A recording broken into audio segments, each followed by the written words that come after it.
Assassin's Creed Infinity is right around the corner, and with that said, what can we expect to see? Is it going to be full of microtransactions, or is it going to be free of that? Are all of the older AC games going to be thrown into AC Infinity to be a massive hub from AC 1 all the way to AC Red and beyond? And how is this going to affect every AC game going ahead in the future, such as Red, Hexe, Invictus, and on and on and on? And as you can probably tell, this is a much more relaxed, different format of video than I usually record. I thought today we'd sit back and chill, do more of a podcast style video where there's not much editing involved, it's more just one-on-one, me and you guys. Now, mainly the reason for that is because I haven't got time to edit a video this week, but I do want to get a video out to you guys. Secondly, we are doing a bit of a practice for a potential podcast coming soon. So yeah, let's get into it. Oh, and I know this hoodie makes me look like the guy from Beetlejuice with the small head and the big body. I'm not that big, it's just a big hood. I'll show you a bit. Anyway, so on paper, Assassin's Creed Infinity actually sounds pretty good, pretty inspiring, pretty interesting. A hub to encompass every Assassin's Creed game going forward, and that could mean a lot of possibilities.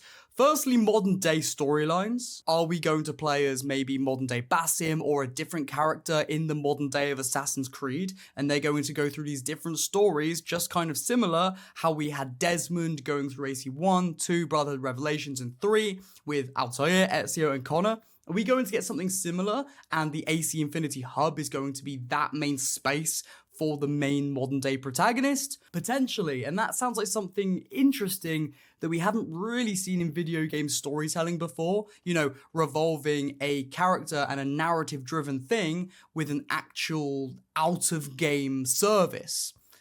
I would be curious to see the way that goes. And so that sounds interesting, and it definitely sounds like that could be something we're seeing in AC Red going forward with the Infinity Live service. Is that all AC Infinity will be? A space for modern day to interlink with all the Assassin's Creed games? Or is it also something more maniacal? Perhaps. Let's just be honest with ourselves. I'm not saying it's a good or bad thing, but let's just read the room.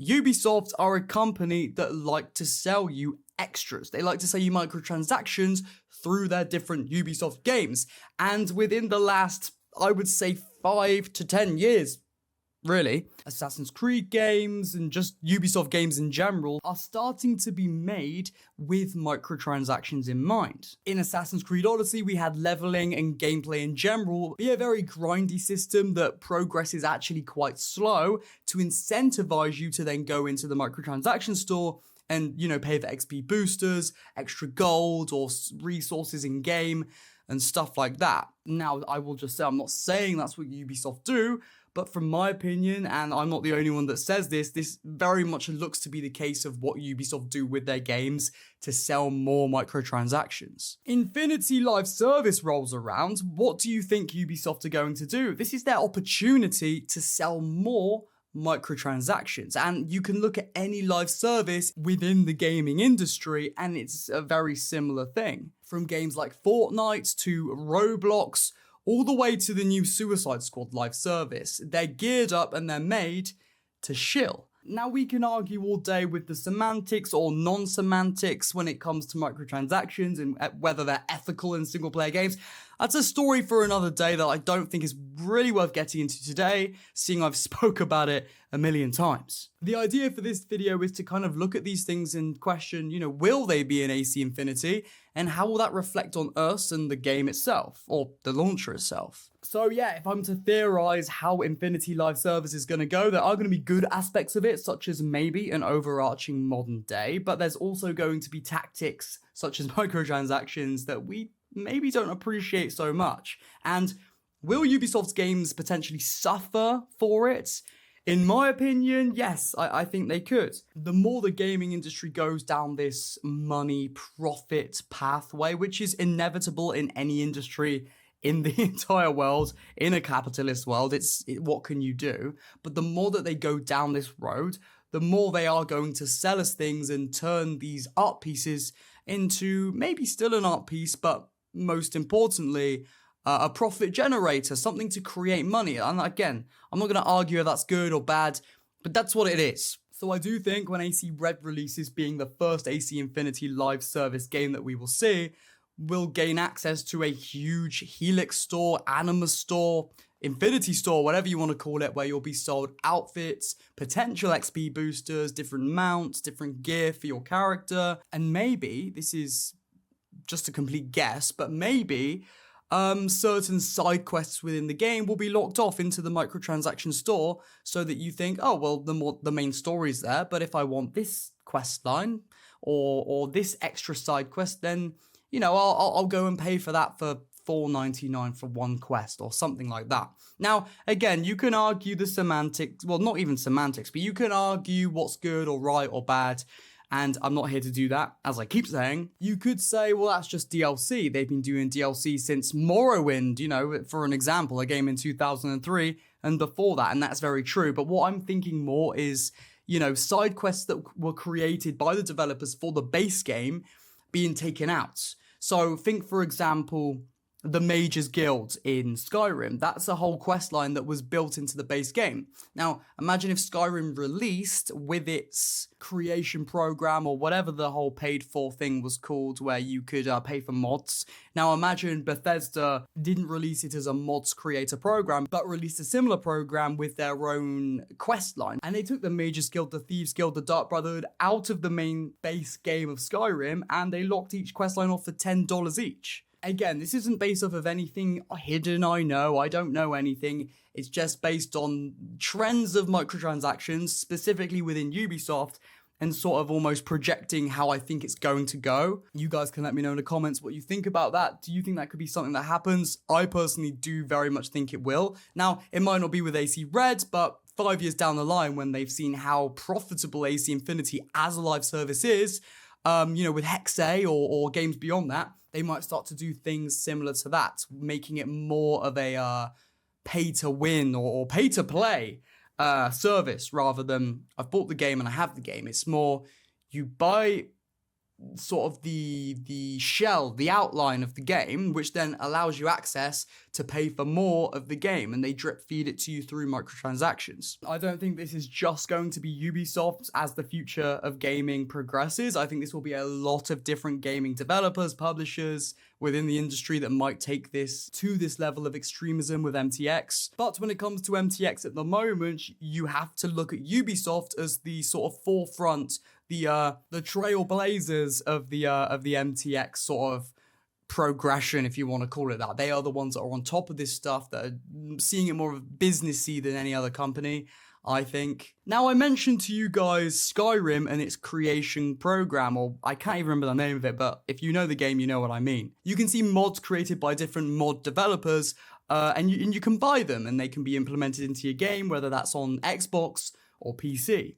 Now, with that context in mind, this is something I could, again, definitely imagine happening with AC Infinity going, you know, within the next 10 years or beyond. I can foresee Ubisoft implementing the older Assassin's Creed games into the Infinity Live service, so it's all in one place, and that's what they market it as. You know, every AC game all in one place, Assassin's Creed Infinity. You've got AC1, AC2, Brotherhood, Revelations, all the way up to, well, Mirage, because that was the last game we're going to have that isn't in Infinity already. Now, think about the older games for a minute. AC1 to Revelations. Those games had 0 microtransactions within the single-player aspect of the game. What I can see Ubisoft doing with AC Infinity is they bring these older games into the live service hub, and obviously, of course, you pay for them again, perhaps. But when you're in the games, you've got the whole game that you originally had, but now there are new outfits. Do you want to use Basim's outfit as Ezio in AC2 or Brotherhood or Revelations? Do you want Corner's outfit in AC1, etc., etc.? I could go on. Go in the microtransaction store and you can pay for these as extra unlocks for Ezio, for Altair, for Corner in your older games. Now, one more time, I'm not going to go into whether that's a good thing or bad thing today. I'm just throwing it on the table. I can see that being a very potential thing, you know, in the very near future. Again, why I keep mentioning Skyrim's creation program is because that, to me, seems like a very easy format to be able to sell microtransactions in the same way that Skyrim would sell the mods. You jump into this live service where you have all of these options for all of these games in a very similar way to what we see in Skyrim. And I'll throw some footage up of the Skyrim creator program, whatever you want to call it, on screen right now as I explain. So overall, I think unless you are very rich or you are a very small child with access to their mother's credit cards, unless you're either of those people, it's going to be a lot more of a money investment to get into future Ubisoft games, specifically Assassin's Creed, because it's their biggest franchise within their company and it makes the most money. Now, with all that said, if AC Infinity comes to be this way, and if it's very successful, very profitable, you best believe there's going to be a million other publishers and developers within the gaming industry that follow suit, that take what Ubisoft have done and implement that same or similar business model into their games, into their own live services, until that's just the commonplace practice within the gaming industry. You'll get your indie games, maybe your AA games that are singular one and done projects that you can buy the game and you have it, and that's great. But I think the vast majority of video game publishers, services, etc. will be live services, and that's just the way the video game industry is evolving. It's going to take a lot of getting used to, and I personally, not a massive fan of it, let's just say that. Regardless of how we feel, I don't think it can be avoided at this point. Another thing that solidifies that theory, to myself at least, is the evolution of AI within video games. AI in video games is coming. If you want to see how people are using ChatGPT, for example, within Skyrim, again, using that as an example, check out Brainfrog on YouTube. His videos are great. He's playing Skyrim VR, he's talking to the NPCs, and he's creating all these storylines. They're brilliant videos, check them out, but that's a great example of the way video games are going to go.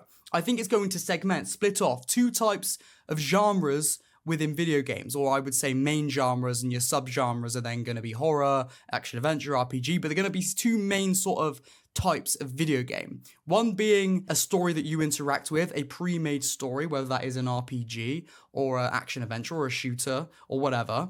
And then you got your AI, generated gaming, where you talk to the characters, they talk back to you, you create your own stories, or maybe they are sort of pre-made stories, but they adapt natively to what you decide to do personally, which would be completely unique to anyone else. Now, I'm not against that at all. I think the latter idea for video gaming is amazing, and I do think that's the way it's going to go, almost turn into a virtual world, and eventually we probably will enter some sort of virtual world like that. And that's not to say the already existing and already having existed medium of video gaming is going to die. We're still going to have these artistically made narratives that draw you in as a player that are pre-made for you to play, just like The Witcher 3, The Last of Us. We're still going to get those games, I think, but it's going to be a choice, a completely new genre of gaming, AI. And anyway, what I'm trying to say is the more different mediums of video gaming you have, the more genres you have, the more reason video game developers and publishers are going to have to make these live services. Well, we make all these different types of games, we need them all in this one place so you can see them, differentiate them, choose what they're going to be, choose what you're going to play, and it's all there in a neat package for you. As kind of a side note, but based on what I'm foreseeing, could that be a possibility? Is that more of a reason for microtransactions and add-ons and extras? Yeah, I would say so. There you go, guys. That's today's video. Very chill one, relaxed, that type of beat. Over this Easter weekend, I will be going to London, and I just don't have the time to edit a full-on scripted video. This has just been off the top of the head, a freestyle type video. It is what it is. But I hope you guys enjoyed it. If you did, like the video. You can subscribe if you're new to the channel and want to stay up to date with everything Assassin's Creed. Like the video if you did enjoy it, and comment below. I want to know your guys' thoughts. Do you agree with me? Do you disagree? Is there anything I missed? What do you think? Let's get a conversation going in the comments and build that AC community. My Twitter and Instagram are linked in the description. I love you guys. May the Father of Understanding guide us. I will see you soon. Goodbye.